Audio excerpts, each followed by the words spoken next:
right, greetings my beloved AP language students. Up my sleeve today, I have another writing workshop for you, and it's going to feature FRQ3 from the 2023 exam, set 2, and it's going to highlight the Carlos Curbelo quote. So what I'll do is, as always, as the Bob Ross composition, I'll start with a blank canvas and I'll write a number of introductory paragraphs for you, demonstrating my declarative and inverted heuristic. And then I'll cobble together a couple of body paragraphs using my syllogistic method, heuristic, and then we'll wrap it all up with some good old-fashioned conclusion stems. So sit tight, I'll walk you through the entire thing.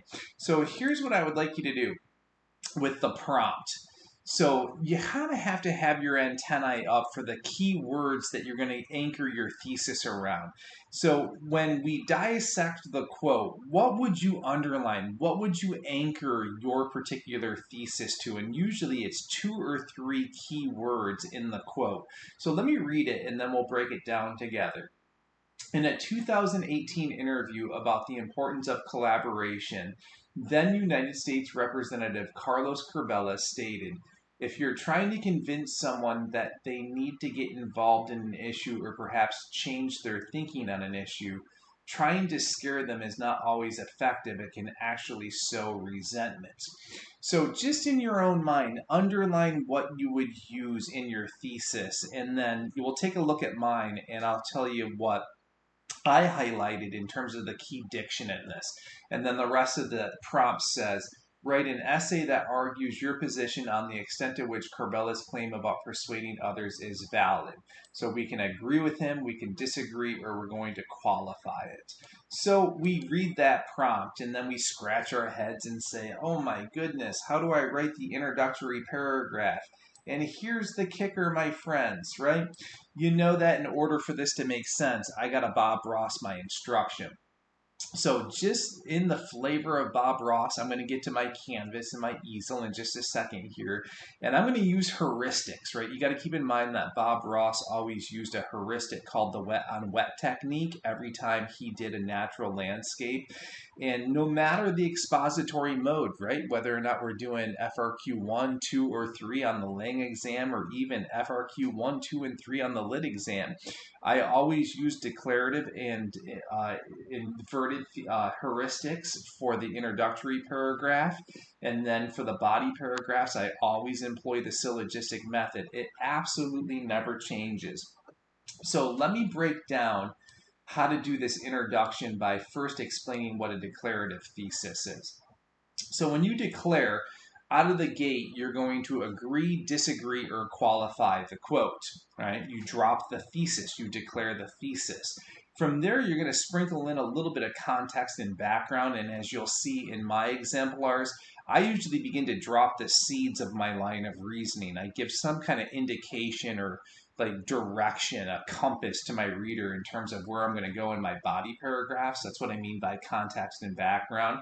It's an academic paper, so I do need some tier 2 level vocabulary, and what I mean by that is just some average run-of-the-mill SAT level caliber words, and then sentence constructs for voice, rhythm, and flow. In order to get that elusive sophistication point, I have to know this. There are 12 ways to write a sentence, right? If I overuse independent clauses and short, simple declarative sentences and create that ... rhythm and tone, I preclude myself from getting the sophistication point automatically. So there are 12 sentence types according to Strunk and White. And in my YouTube channel, I have a lot of exercises on this. So students, if you're struggling at sentence level, if you're not quite a syntactical ninja yet, learn this 12 sentence types, but then go one step further and learn the 20 sentence patterns. So in my exemplars, you'll see me making some syntactical maneuvers that bode really well in terms of getting yourself in contention for that sophistication point. So that's the declarative, and then as always, you got to keep in mind an introductory paragraph is 4 sentences long if you're using my heuristics. We can flip it up on its head and invert it. In this, we just end with the thesis. All right, so you begin with the context and background, maybe a hook or an analogy, and then again, you're going to focus on the tier two, the sentence constructs. The only difference in this one is you end with the thesis, and likewise, it is 4 sentences long. So let's see a couple of these in action, and we'll break it down and talk about it. So here's my first one.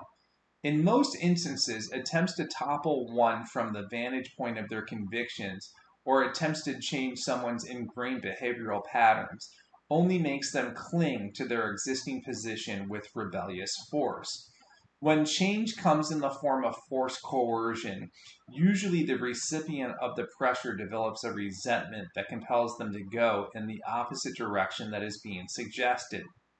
But when one factors in scare tactics, this tendency to repel this method of convincement only gets magnified.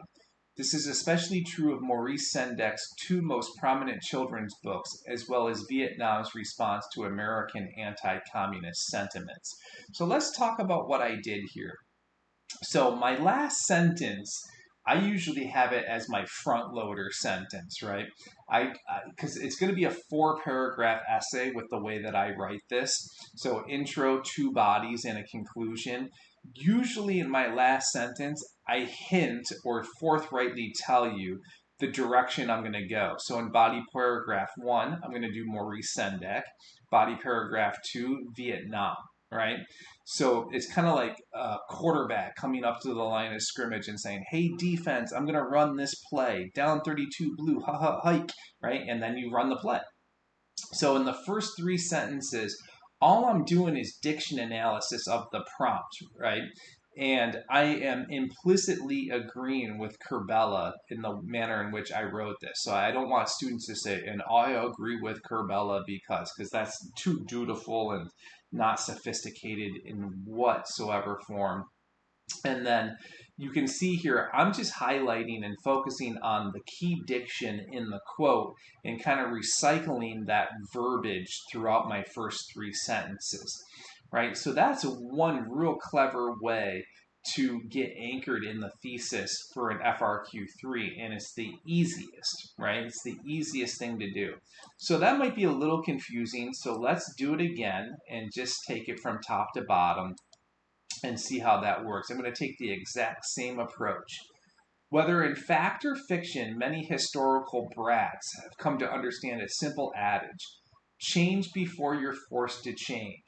When countries and powerful people have chosen to remain on the sidelines of indolence and passivity, the looming specter of history's backward glance has coaxed many to resentfully take action in spite of their desire not to. Change, especially when a force is deeply wedded to the idea of not changing, usually requires a mighty external force. And sometimes this comes in the form of scare tactics, which always breed a certain degree of disdain. Leo Tolstoy's War and Peace is a perfect example of this, as is the historical account of John Brown in Harper's Ferry. So last sentence again does the same thing. I front load the thesis, right? You know the direction I'm going in the body paragraphs. I'm going to talk about War and Peace and John Brown, Harper's Ferry. In terms of the first 3 sentences, it's just an unpacking of the diction of the quote. So for FRQ3s that throw a quote at you, my students typically go this route. It's a very good way to go, and it's quite simple, right? So you can see here, I'm just really honing in on the key diction in the quote. My vocabulary is up in both examples, so just look at this one here, in terms of like adage. What else do I have in here? Indolence, passivity, coaxed, right? All good tier 2 level words. And then the sentence constructs are also nice and supple and they flow. One of the things I tell students to do is to avoid parallelism. Look at the sentence that you just dropped and don't parallel it immediately following. So you want to switch all the sentence constructs up. Redundancy is not good in terms of achieving voice rhythm and flow, right? So down in the bottom of the syllogism, usually you can have some parallelism for emphasis, but up top in the introductory paragraph, you typically don't want to parallel at all. So that might still be a tad bit confusing. So let's run it by again, and I tell you students, yes, you can do this. It's really quite easy. So let's see it a third time and just get a sense of how this works. Democracy is a very fragile thing, especially when one factors in the importance of the element of collaboration on a world stage.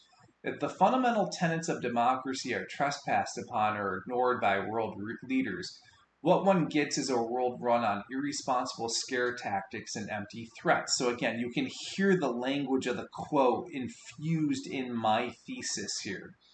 What the world gets instead of collaboration is a massive collection of peoples harboring resentments and rancor toward his fellow man and neighbors. And what one ends up with is totalitarianism instead of democracy. These ideas are especially manifest in Orwell's 1984 and the present day right wing perception of the war in Ukraine. And that's how you do. So, vocab up, sentence structure, swinging, right? And then it's just this 3+1 kind of thing going on here with the last sentence. Kind of calls the whole shots for the rest of the essay. Drop the seat of the line of reasoning in that thesis statement. So I'm going to go 1984 and Ukraine in this. And it's just a front-loading thesis, right? Very simple to do. You just kind of call your play in advance. So students, if you're writing along with me, good place to pause, have at it, and look at each other's work, right? And make sure that you're doing it correctly and get some feedback. I'm convinced that the more eyes you have on your paper, the better writer you become. But we still have a whole bunch of blank canvas in front of us. We have to ask ourselves the question, how do I write the body paragraphs? Well, it's actually pretty easy, but the language is going to sound complex, so don't let it scare you. I use a heuristic called the syllogistic method, and it's rooted in the Aristotelian tradition. So Aristotle ran a school called the Lyceum, and the townsboys would go there to learn about polemics, oration, debate, wordsmithing, word wrangling, and they'd often throw out these juicy essential questions like, what is justice? And that's the seminal question in Plato's Republic, classic book. And Aristotle noted that some of his students were really gifted orators. They were just super good at argumentation. And he asked the question, why? Why are some kids better at it than others? And he had a eureka moment one day and he said, I got it. So the really good students argue well because they're mathematical, they're calculative, they have like a formula that they're manipulating when they argue. And he coined it the syllogistic method. And all that means is that you're going from premise to conclusion. So here's an example. If I were to say to you, arsenic is deadly, you would say, Kristian, I agree 100% with you. But what if I say this? I had a little bit of arsenic beneath my kitchen sink trying to kill the rats, and my dog got under there and it was all over his gruffle and his muzzle this morning. You would naturally conclude, uh-oh, Kristian, that's not going to bode well for your dog. Your dog's going to die, right? That's logic. That's reasoning. And Aristotle had a word for that called cogency, to be locked in logically. We in the college board circle refer to that as line of reasoning. So I will interchange line of reasoning with cogency throughout my presentations. So how do we take that heuristic, Aristotle's heuristic, and turn it into a writing mnemonic for the purposes of an FRQ3? Here's the kicker. And this is the same heuristic you would use for synthesis as well. So, first premise is going to be an argument containing a why reason. Up top in the thesis, we don't say why we're agreeing, disagreeing, or qualifying with Curbelo. We just state the thesis. So now we got to get into the whys. Second premise is interesting because it's textual support, but it's from our specific recall. So we could go historical, pop cultural, literary, sports, you name it. I know a lot of teachers have acronyms for students, in terms of the textual support. The sky's the limit for that. You could literally use anything. And then the other thing, too, that you have to remember is that body paragraphs need to be concluded. And this is going to be the textual analysis where we link back to the prompt, link back to the thesis, and it's like an echo or a promise. So let's break down how to write the first premise. The first premise is going to be 3 sentences, and the whole body paragraph is going to be about 10 to 12 sentences. So the first 3 comprises the first premise, and you have to articulate a why reason. So look at this here. Given that every society is so pluralistic, whether it be on a local or global stage, collaboration is essential if harmony and peace are to be achieved. But as history and literature has shown many times, there often is an outlier who stirs the pot and ultimately topples any sense of equilibrium. A common response to real in such characters, unfortunately, because it seldom works, are scare tactics. So what we do here is this in the first premise. You have to stay anchored in the prompt. You have to stay anchored in the thesis.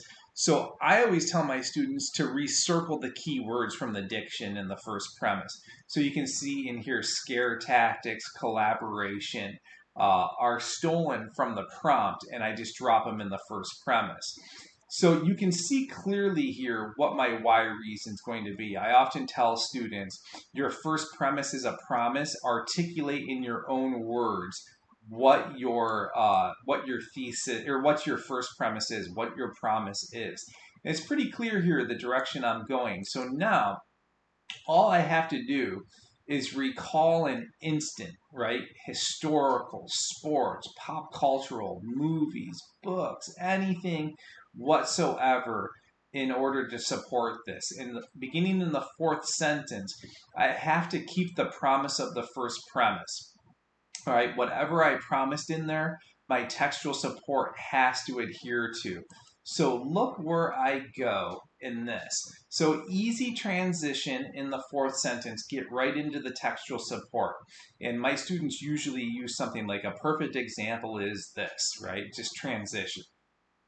A perfect example of this is the life's work of children's author Maurice Sendak.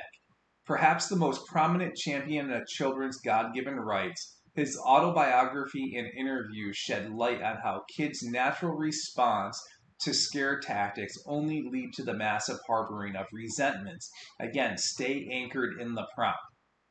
Now, the big thing with the second premise is specificity. I drill this into my kids' heads. I'm like, be specific, get into the detail, get into the minutia. Right? The more specific you can be, the better off.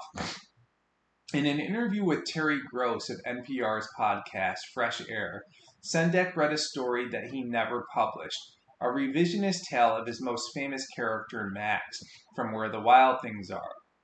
While Sendak freely admits that parents should not acquiesce to their child's every tyrannical whimsy, he was vehemently opposed to the use of scare tactics as a method to convince a kid to change their behavior, or as a means to build family collaboration. In this never-released story, Max rebels against his parents whenever they insist that he cease his play acting and behave more or less in a grown-up fashion. Ever wanting to preserve the pure innocence of childhood, Sendak used the parents' scare tactics against them. While Max grew resentful of his parents' coercion, Sendak bestowed him with the gift of magic, such as equipping Max with a wand in Genie Land.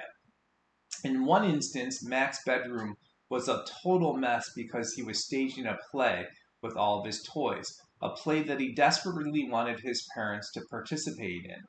On the 3rd time his parents entered the room and demanded he clean up, they threatened to cancel his birthday party and deny him birthday cake. Max, in response, turned them into stones so that he could go on playing. Right? So that's very detailed, and it stays anchored in the prompt. Now, there's a couple of things I want to highlight about this. One thing I always tell my students is this. Think about what every kid in the nation is going to write about, and don't write about it. I can imagine with this one probably a lot about Nazi Germany, Hitler in particular, a lot of talk about wars and revolutions, and I just think that after a while, if you're talking about the same thing that every other student in the nation is talking about, that qualifies as cliche. So I tell my students, go for something original, right? I don't think many kids in the nation would write about Sendek, and you guys have a bevy, a wealth of information. Be original in your thinking, but we got to conclude this. Like, look how we wrap all the way back to the thesis, right? And this is still within the same body paragraph. You got to conclude the thought with a couple of sentences, get back to the thesis, get back to the prompt. To get someone off their axis in an effort to collaborate or get involved, resorting to scare tactics never bodes well. As is the case in Sendek's work, especially with little kids, such methods are highly ineffective and merely squelch the singular thing that makes kids so special. And that's it. That takes like 10 to 12 sentences to flesh out the whole syllogism. Now you can see here the line of reasoning stays perfectly intact there. And that's the big thing, and I'll make videos about this later on. Enthymem is what it's called. And it translates to withhold in mind. Oftentimes when students write, especially in FRQ3, they don't present the first premise and they don't draw the conclusion, and that's known as an enthymem. It's a logical fallacy. We as readers can't make your inferences for you, so you got to spell it all out. Even though sometimes students say, man, Mr. Kuhn, I feel like I'm stating the obvious. Yes, you got to state the obvious sometimes. So again, if you're writing with me, good place to pause. Get your first premise down. Make sure it's a good, clearly articulated why reason. Hone in on your textual support and bust it out 10 to 12 sentences. So 3 sentences, first premise, 4th sentence begins the second premise, and then probably a 2-sentence conclusion on the end. But we still have so much more blank canvas. The question becomes this: what do I do next? And you bust out another syllogism, right? So I tell my students this: diversify. Since I went literature in that one, I probably don't want to do literature again. I mean, there's so much historical content to choose from in this, probably some pop cultural stuff as well. So just diversify it a little bit and choose something else. And again, you're going to go the same route. 3-sentence why reason, right, for the first premise. Second premise begins at the 4th sentence. Get specific, get detailed, and then wrap it up with a conclusion where you echo back to the prompt and the thesis. But still, we ain't done. We got to wrap the whole essay up. Here are a few sentence stems you can use just to practice writing conclusions. So my conclusions typically are like 3 or 4 sentences, and I tell students, think in terms of fireworks display, right? 4th of July fireworks display, the grand finale. You're going to give a grand finale right here. And simple things like, at the end of the day, when it's all said and done, in no other words, evidentially, simply said, are great ways to encapsulate some of what you've said already and tie it all back to the prompt and the key diction within the prompt and the quote. And again, that just takes 3 or 4 sentences. All right, that's a wrap from here. Happy teaching, happy writing, and then let me give you some contact information in case you have any questions. So if you need to drop me an email, any comments, questions, concerns, teachingwritingcoach@gmail.com. I have a website called www.teachinghowtowrite.com. I'm a lead teacher for the National Writing Project. I often present with NCTE. And it looks like I'll be doing the summer AP conference this year in Las Vegas as well. So students, if you want to work with me more closely on anything like your college personal statements, ensuring that you qualify the exams for AP Lit and AP Lang, note that I'm offering tutoring services. I call it Write at Ivy Write. You can drop me an email, and I'm more than happy to have a conversation with you and your parent to see if we're a good fit to work with each other. I always love working with students. So hopefully you found this to be useful, and give it a whirl. Try my heuristics out and see how far you get, and be sure to show your work to some people to get some feedback. Take care for now, and I'll see you at the next writing workshop.